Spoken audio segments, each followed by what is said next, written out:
Le troisième chef d'inculpation, Monsieur le Président, c'est bien les coups et blessures. Les coups et blessures pour lesquels on prétend encore que le président Moussa Dadis Camara a été complice. Alors, Monsieur le Président,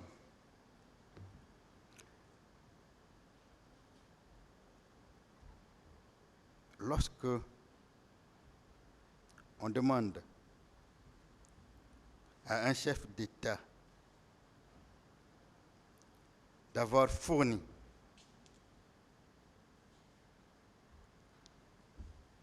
des ordres, lorsque on dit qu'un chef d'État a fourni des instructions pour blesser ses citoyens, pour leur donner des coups,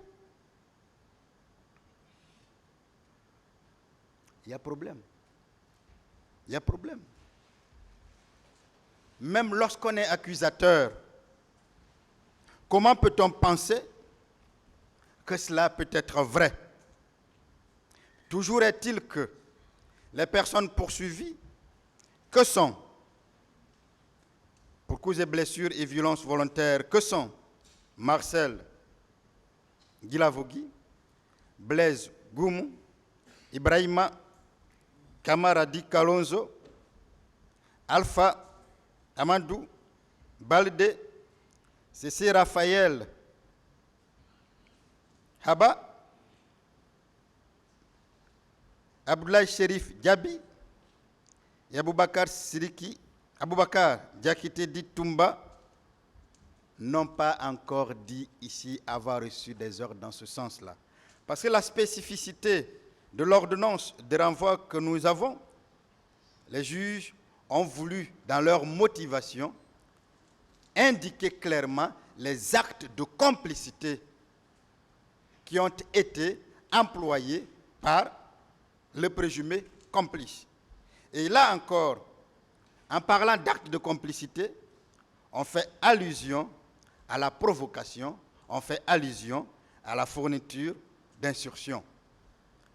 Ce qui signifie que ces personnes-là ont reçu des instructions à l'effet de donner des coups à des Guinéens, ont reçu des instructions à l'effet de blesser des Guinéens, ont reçu des instructions à l'effet de violenter volontairement des Guinéens, nos compatriotes. Est-ce que le président Dadis, pour l'homme qu'on a présenté ici, peut être capable de dire à Marcel d'aller donner des coups? Pensez-vous que le commandant Marcel se serait tu avec son deuxième passage que vous avez connu, si effectivement il avait reçu des ordres du président Dadis? Pensez-vous qu'il se serait tu s'il a été instruit par le président Dadis de donner des coups, de blesser des manifestants? Pensez-vous qu'il se serait tu et il n'aurait rien dit par rapport à cela? L'atmosphère qui a prévalu ici vous montre clairement que cela n'a pas eu lieu et que le président Dadis n'a donné ni instruction, ni provoqué des coups, des blessures ou des violences volontaires. Parce que s'il avait fait, rassurez-vous, s'il avait fait, le commandant Marcel Guilavogui aurait dit.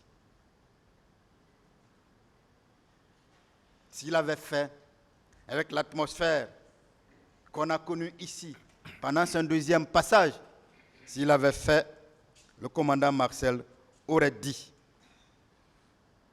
On pourrait peut-être penser que le colonel Blaise n'aurait pas dit, puisqu'on cherche forcément à créer un rattachement avec lui. mais nous parlerons de l'affaire de Kalia. Pensez-vous que si il avait donné de telles instructions, ceci Raphaël, qui est poursuivi pour des faits de coups, blessures et violences volontaires, se serait tu? Moi, je pense que si déjà le parquet est dans l'impossibilité de démontrer même les faits punissables, de les imputer aux présumées personnes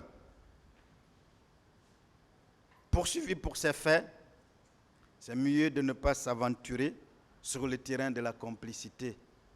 Parce que la complicité en tant que crime, infraction d'emprunt, n'est possible que lorsque le fait punissable est déjà imputable à un auteur connu,